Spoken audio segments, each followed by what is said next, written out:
Hey guys, Multiclass Gamer here. Welcome back to more Kirby Super Star. In the last episode, we completed Revenge of Meta Knight. In this episode, we're going to be starting Milky Way Wishes, the final main game of Kirby Super Star. Let's get on in there. Help! You must stop the Sun and Moon from fighting. And difficulty level is 5 stars. Alright. So, well, let's just get on with it. Well, actually, dang, I want to go back, but I have a bad feeling if I just hit B, it's not gonna work. Well, anyways, yeah. So, is this your first time playing Milky Way Wishes? No. We'll tell you to play anyways. Oh my god. Okay, so anyways, kind of want to exit out of this because I want to show you what the story is for Kirby's for this. Do I have to reset the game? Okay, I'll reset the game. We'll try this again. Alright, so once again, this Milky Way Wishes. We're going to wait for the cutscene to start, because maybe I should have done that with the Revenge of Meta Knight, whatever.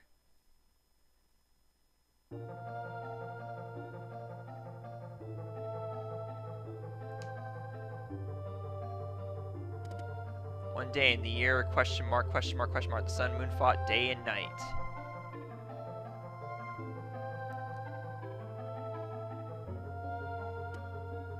Hey, hey, hey! Can you make peace between the sun and moon? You need to ask the giant comet Nova for help.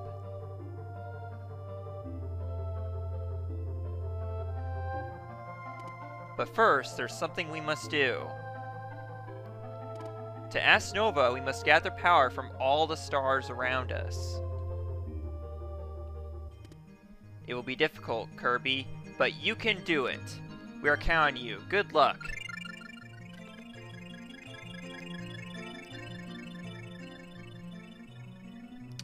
Alright, and that's how Milky Way Wishes begins. Milky Way... How many times am I gonna say Milky Way Wishes? Like, seriously, okay. So, once... Well, yeah, well, this is kind of important. So, Milky Way Wishes is very different from other games in Kirby Super Star. So, as you saw, the story is the Sun Moon fighting, as you can see here over Popstar.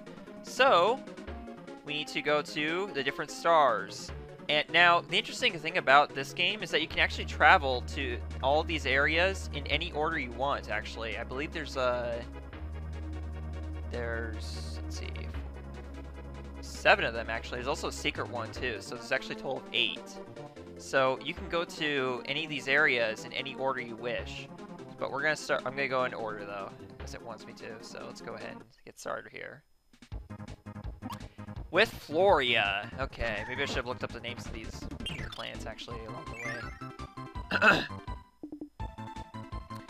All right. So the gimmick with Floria is that as you travel through these doors, the seasons will change.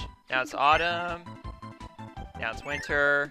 And now it's spring. We're gonna go back to summer real quick. Okay. So, like I was saying before, the gimmick with this game is that you cannot get abilities from enemies. I think the main reason for that is because you lose well, not lose, but basically you're on foreign planets supposedly, and that makes it so that Kirby cannot copy abilities from enemies. Like he can only do that on Popstar. I think that's the reason for that, but other than that, honestly, You'll soon find that this actually makes the game easier than the other ones because, well, you'll find out later. I shouldn't spoil it because I don't. Yeah, basically just shouldn't spoil it. That's how it goes. All right, now supposedly we're somehow supposed to be able to. How do I? We're supposed to be able to somehow get through those. Oh wait a second. Okay, so in the summer, the water's dried up, so you can go through the store down here and get yourself the first deluxe copy pedestal. There are 19 of these in Milky Way Wishes, and what they do is they give you unlimited access to that ability once you pick it up. This is why I think that Milky Way Wishes is actually the easiest out of all the games, just because you have unlimited access to the abilities once you get them. So, yeah. Being able to use any ability you want in the entire game, why wouldn't you want that?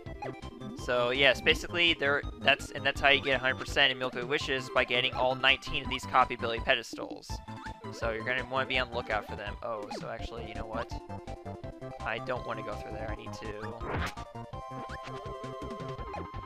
actually make it a different season in order to get through those. That window there, or wind, I should say. Bleh. Oh, what the heck, man? Seriously? You're gonna die that early on? Well, what I expect, honestly.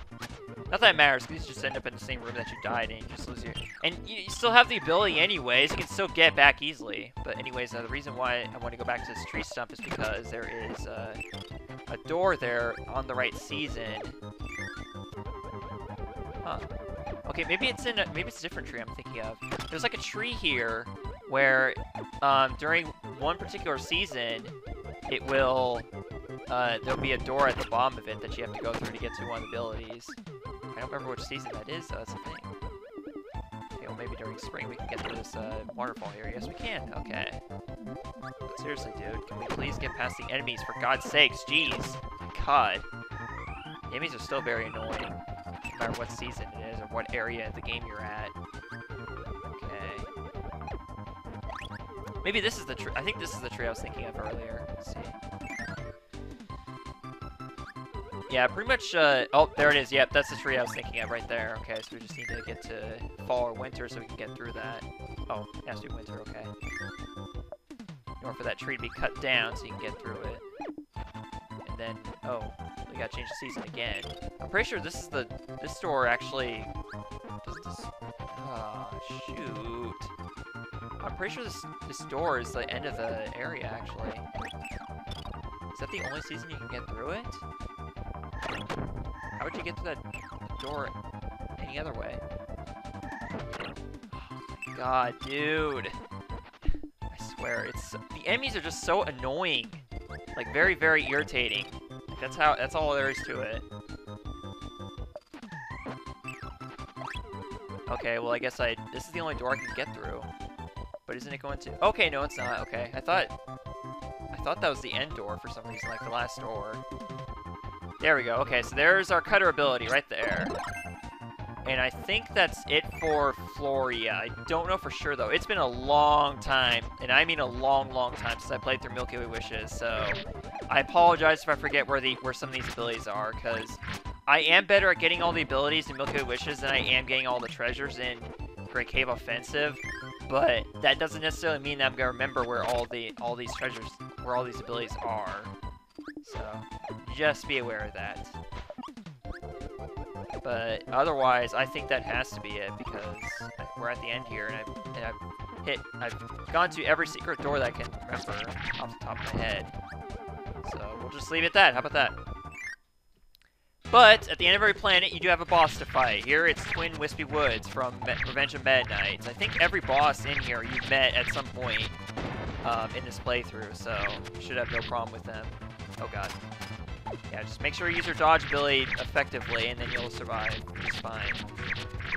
I think that alone makes this game easier than the Kirby's Dream Land trilogies, just because you can glide or guard. But there we go. Every time we complete a planet, we have a star added to the Fountain of Dreams. Straight from Kirby's Adventure too. It's very, very cool to see it.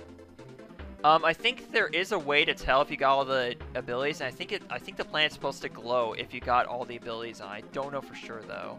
But anyways, before we go to the next planet, which is Aquilus, or however you pronounce it, down here you'll notice that there is a star that looks very, very peculiar. If this is the right one, hopefully. Yes, it is. Okay, so you select this green star, and you will basically reach the planet of Tax. Unofficially, it's called the planet of Tax, but it actually doesn't have a name. It's just a big question mark. But you want to go here because one of the abilities is here, and it should be pretty obvious at this point what it is. And having this ability, though, is very handy, though. It's funny, though. You got all these attacks, and they can't... Okay, so I was wrong. There are... Okay, so these one-hit attacks that you can do, these are the only abilities you can steal regardless of not having the ability to copy from the rest of the enemies. But yeah, the only reason because you can't get those abilities other ways because there's not gonna be any copy deluxe things or whatever for them. But there you go. There's the copy ability. This is where you get the copy ability. And so with that, you can now steal the abilities from the enemies. You just can't use Kirby's, inhale ability to do it. Okay. So with that, we're gonna move on to Aqualiss. Alright, let's get this started. So, as you can probably guess, Aqualiss is obviously gonna be the... it's gonna be the water world, so you might not be a big fan of it going straight in, but let me tell you, it's not that bad. It's not that bad. I would take this stage any day over the frickin' old tower in a Great Cave Offensive, let me tell you. So yeah, as you can see, now using the copy ability, I can steal abilities from other enemies, so it's actually very handy to having Gout in a, Milky Wishes. So of course, the game is assuming that you're not going to be able to copy abilities, so I guess it's not that handy necessarily. But who knows, it might be. Careful with all those currents. Okay. How could they possibly give this a 5-star difficulty rating when it's not anywhere near as hard as to get 100% in this as it is Great Cave Offensive? I mean, seriously. I find this nowhere near as difficult as Great Cave Offensive. Of course, I gotta stop beating that same joke into beating the joke to the ground. But there we go, there's a Parasol ability right there. But yeah, as I've demonstrated so far, these copy abilities are a lot easier to find than the treasures in Great Cave Offensive. Oh boy. Okay, so we have ourselves, it's pretty obvious you're going to want to go through that, take that cannon, but how you exactly get to it is another, or how you exactly ignite it, that is a whole other thing. Wait a second. I think it should be obvious, actually. Or maybe not. Because how are you going to ignite that if you don't have the fire ability? So, again, what I'm putting down here. But isn't that the way to advance? Or is that just a way to an ability? Who knows? Because I certainly don't know at this point. I don't remember. It's been so long since I played this, like I said. Oh man, all these bubbles, like these air bubbles and whatnot, this reminds me heavily of Legendary Starfy. I have not played that game in like over 9 years, I'm pretty sure, like ever since 2009. Because I do have a copy of the game still, or at least I think I do. I know I have the case at least, but my copy of the game no longer works, unfortunately. I have the game, but it doesn't work anymore, sadly. Which really sucks. Okay, so since we can't have the fire ability, maybe we have to backtrack over to this area? Yeah, I think we do. Because I know for a fact that one of the abilities actually has that cannon. If it's not the way to progress, then it's obviously, where one of the abilities is. So anyways, hidden in the bottom right of this room is another door. And this door leads you to another ability. This one I happen to remember, obviously. And here is the beam ability. Very, very handy, of course. And unfortunately, we didn't make it. Okay, so we went the wrong way. Basically, it's an underwater maze that you have to find. You have to go the correct way through in order to get your beam ability. And I just went the wrong way again. Of course I did. Why wouldn't I go the wrong way? It's what I do all the time, right? So I want to go down this time. There we go. And then up. There we go. There's the beam ability. Alright, now... Well, shoot. How do we get out of here? Do we have to go through this door? No! Well, how do we get out of here? What the heck? Yeesh, what is the right way out of here? I mean, my god. It's not where the beam ability was. Is it this one? What the heck, game? Oh my god. Okay, well, I guess I'll try if I'm my way out of here. I guess meet you guys when I do find the right way out? I don't know.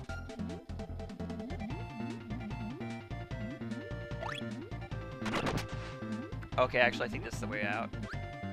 This should be the way out. I have no idea how this could not be the way out, honestly. Oh, that's the end of it. Yeah, sure enough, there it is.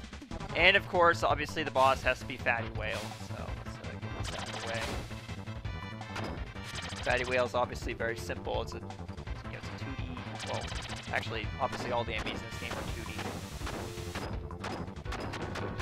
But they really do kind of play with the 2D bit in this with this boss fight.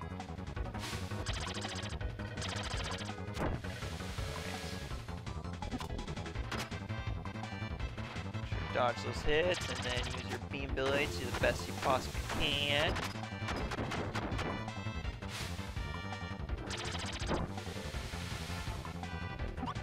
Yeah, honestly, I don't really have much to say about this boss. It is what it is, you know. I guess it's also now would be a good time to mention that I do have another interesting goal for this year, and that is to watch every single Disney movie there ever was. That includes the live-action movies and all the animated, classics.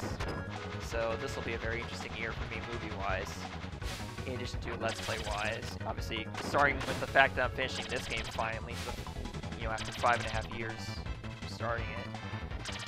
There we go. Fatty Whale is done. And I think that's a good time to stop this episode. So, next time on Kirby Super Star, we will take on a couple more planets here on Milky Way Wishes. See you guys then. Thank you so much for watching. Goodbye.